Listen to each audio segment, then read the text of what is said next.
Hello everyone, today we will talk about how to fix the app of Prime Video. We will go to settings, then we click on apps. After that you will search the app Prime Video and you will click.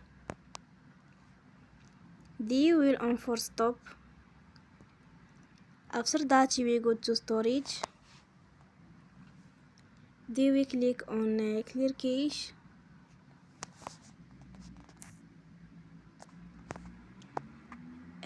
In the end, turn off your phone and you will recharge your phone again. Don't forget to support us by like and subscribe. See you next time and thank you for watching.